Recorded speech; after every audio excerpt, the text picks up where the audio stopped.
Hello and welcome back to another episode of the Reich Factory's Battle in Stalingrad for Advanced Squad Leader. I'm aware at this point I think I keep changing the title of this entire LP, but I'm sure I'll standardize on something eventually. We can see, first things first, it's going to be a short episode, namely because at this point the Russians are kind of battered and bruised, and there's only so much they can do. As I mentioned in the previous video, this is also the portion, again, the further you get into a campaign, this is the kind of portion where it gets really tough to decide which units you want to try to rally.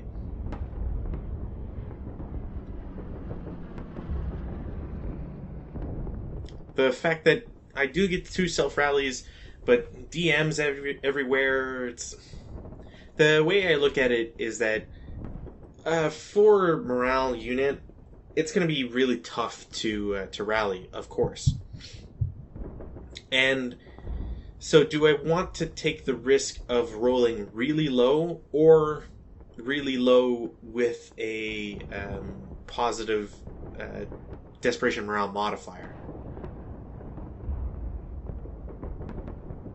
Sadly, even with a really good leader, if you get some doubles, it doesn't always really help your chances.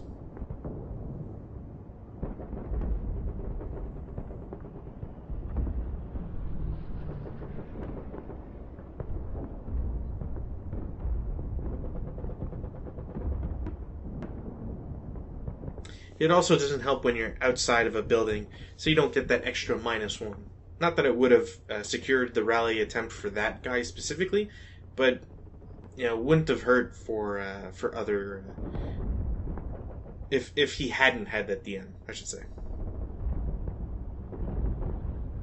Would have also probably been nice for the Russians to get heated battle as well. And this was kind of just dirty. There's not much I can really do. There's certain occasions where surrender won't count. There's also the fact that if you're not within line of sight or under certain conditions for surrender, you won't surrender regardless.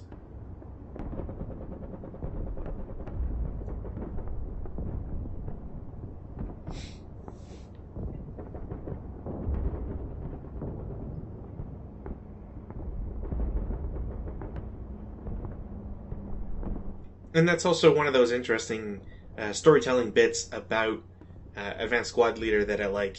You just have this, group of units that you can only imagine something terrible must have happened to them, or their nerves are really shot, to the point where even though they should have rallied, maybe someone talked a little bit too loudly, and now they're all just kind of scared to do whatever it is they could have normally done.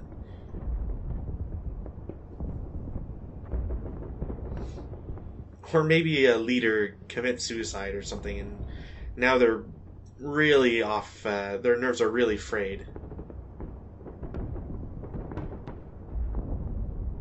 And that stack is getting kind of ridiculous, to be honest. Oh, and out of luck, I get my tank's main gun again. That's actually really advantageous, because a tank that doesn't have its main gun at the end of a campaign day kind of has a larger chance to be withdrawn. The idea being that obviously if a tank doesn't have its main gun, it doesn't want to stay. It can't fight. It doesn't want to stay and fight. So they're going to go back to the field repair works and have the armorers sort that out. Also, this was sort of what I was talking about in the last video. There's a really hard choice to make between moving and attacking. Now, not so much in this regard, just because of the fact that I'm adjacent to the enemy. Meaning that as long as I can make it to the advanced phase with those guys, it won't be too big of a deal. That being said, it sucks that I couldn't, pin the pinned that squad or done some sort of damage. And I'm clearly, you can clearly see my frustration when it comes to the fact that I don't want this to be one-sided. I've heard of campaigns become one-sided, um, either quickly or just overall, and so you know you don't want to see that sort of thing happen, especially not near the start of such a crazy and large or quote unquote extensive endeavor.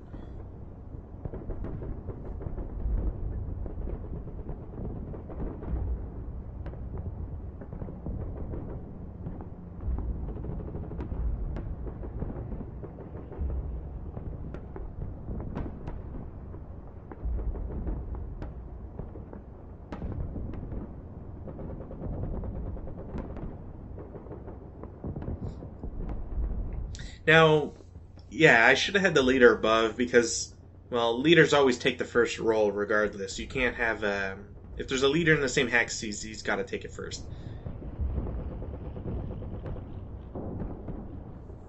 Now, I don't know specifically why I didn't just use that first role for the leader, but I mean, at this point, I think I'm going to take it for the Russians because, things have been going pretty poorly for them.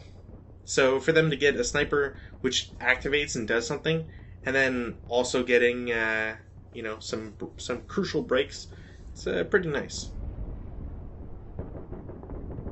They can say that they're helping the motherland out, finally.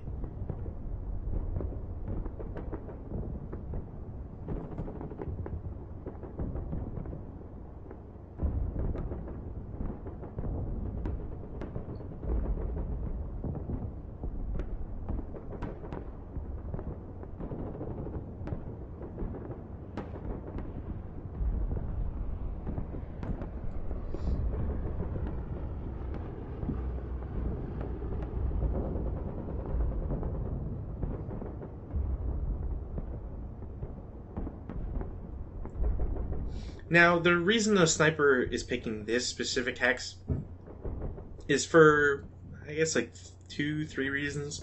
First is that the sniper rules specifically indicate that if there's a tie between options, the sniper has to pick the one that is actually, it has to pick between one of the ones that are actually eligible.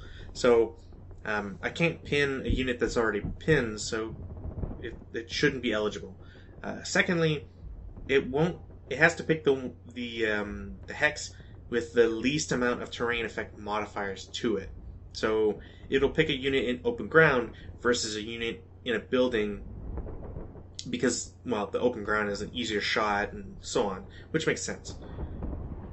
And thirdly, well, if there's a tie even in that instance, then it's up to the player's choice. And honestly, are you really going to pick the hex with one unit or two units in it, or three units in it, and so on and so forth? So when everything is equal, it's the player's choice.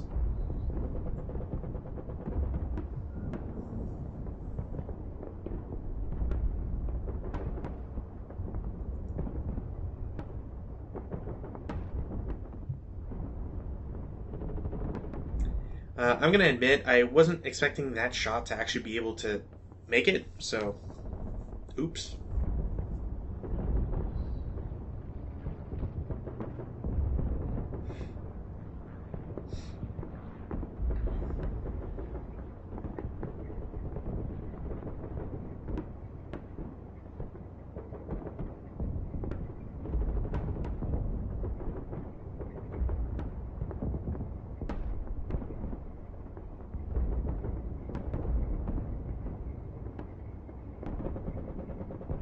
Now, if I was being smart, I would have or should have shot with the coaxial and the hull MGs, just because it goes straight to IFT rather than having to make a two-hit roll, and the fact that those guys had at least a -1 to because of their move. It wasn't a non-assault movement.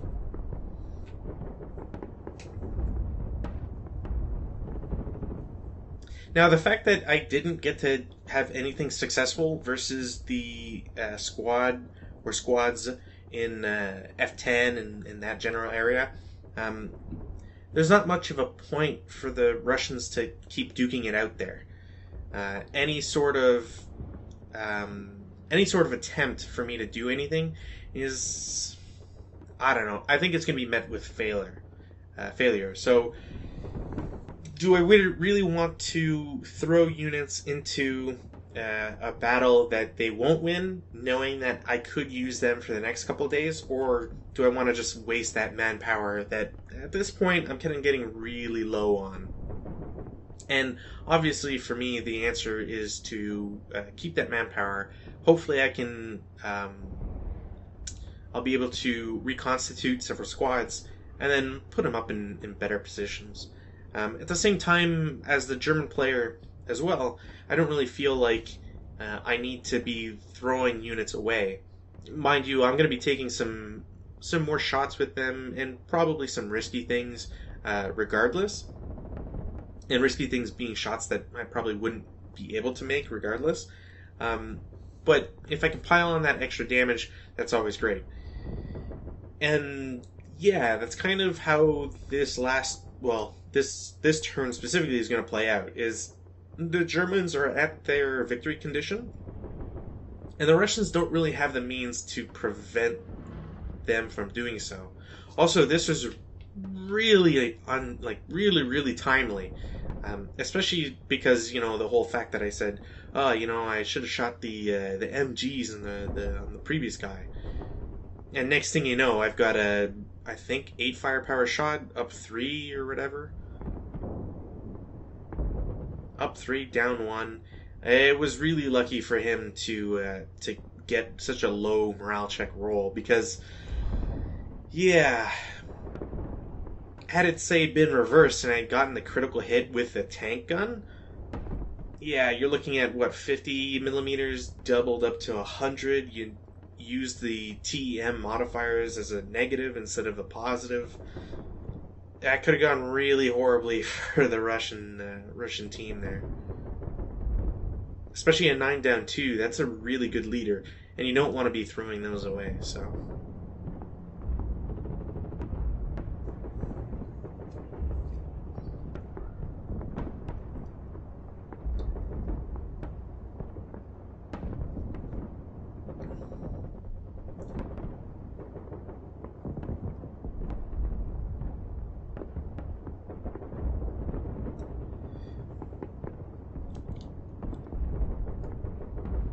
So not only do the Russians start, giving ground, but there's also not much that the Germans can really shoot at, just by virtue of the Russians being out of line of sight in a lot of locations at this point.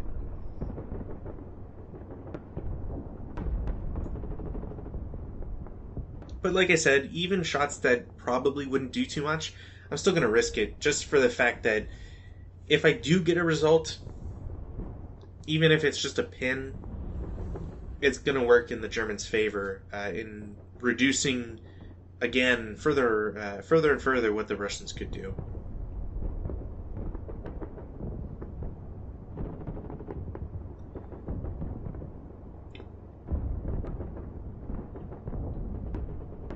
Yeah, so this is a really good example. Had I been able to knock that squad out, they wouldn't have had the ability to retaliate.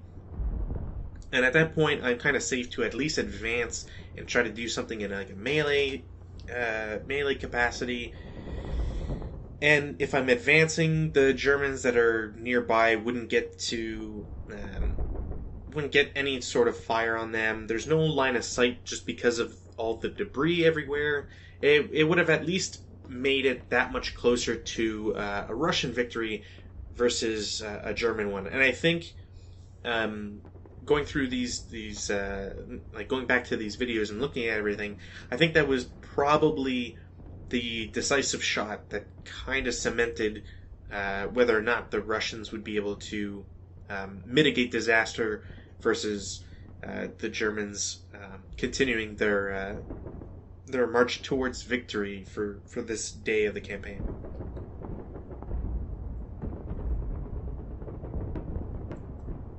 Obviously, there's a lot of stuff that happened before it, and you could probably refer to a bunch of other stuff that happened, like when the tank that is now in H7 got its critical hit. That was a really decisive attack that helped punch that defensive line. Being able to get a number of hits on the fortified location I6, having some Russian guns break down consistently. Those were also some important pieces of the day's combat. But in terms of this turn and the turn prior, I think the decisive moment that really locked or at least I guess this video specifically, the defining moment will be, I think, that missed shot on a 16, no less.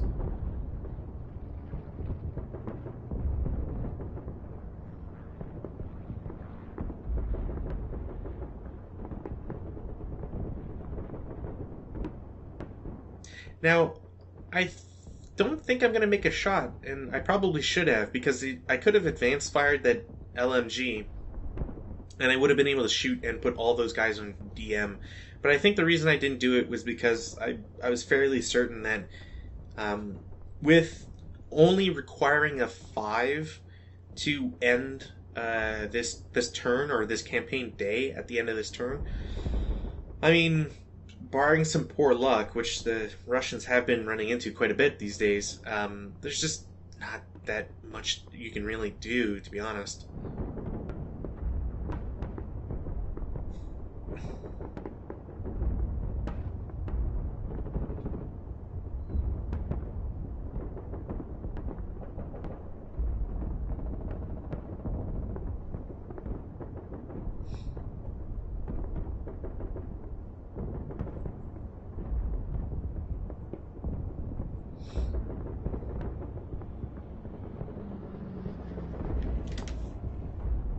Now that we're in the route phase, I think I might make an illegal move with a unit if I'm thinking correctly on how I've done everything.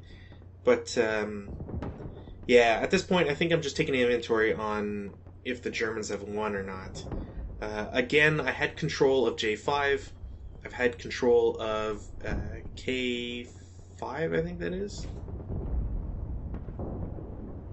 K6. I've had control of K6. Of J5, I6, the second level of I6, so that's 4 right there. There's another 4 for F5 and F6. There's the 2 stone locations in G6 and G7, and I think that's 8 so far. Or, no, sorry, it's 10 so far. There's the building in F8 for 11. 12 for the one immediately below that, 13 for the building in G10, 14 for the building in C11, and then C13 gives me 15.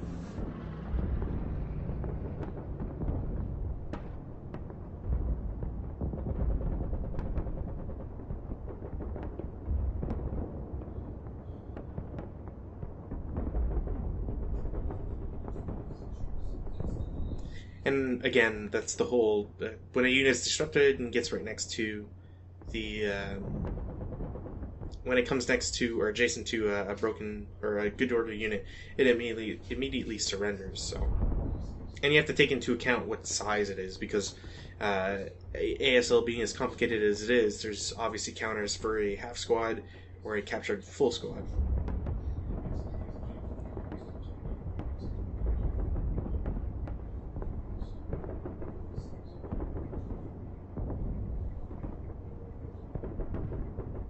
And the advanced phase just means that I'm going to want to have a, I don't want to say proper setup, but at least work towards splitting some units up so that once the time comes, I'm going to have a better frontage for preventing the German counters or German units from breaking further into Stalingrad.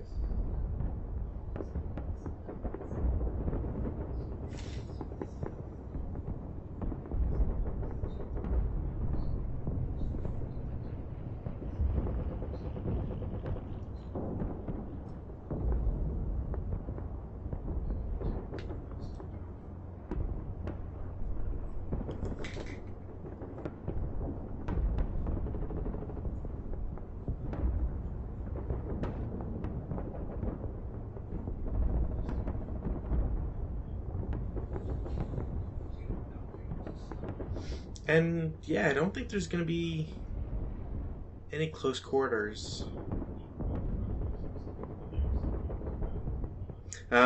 Yeah, so the unit that routed to F-14, I think that's an illegal move because technically he got closer to the tank, um, even though he stayed equidistant to the German Stern Company guy. So the fact that he got closer to that tank just means he wouldn't have. It's an illegal move that way. So, and hey, guess what? Rolled a 5, so that's it for day 1 of this campaign. So the Germans win by a small margin, but it is a win nonetheless. And the next video should be the reconstitution phase, or however it's called. So there's a little bit more for the video with regards to showing the locations that are considered captured by the Germans for purposes of victory condition calculation. But otherwise, we'll see you next time. Thanks for watching.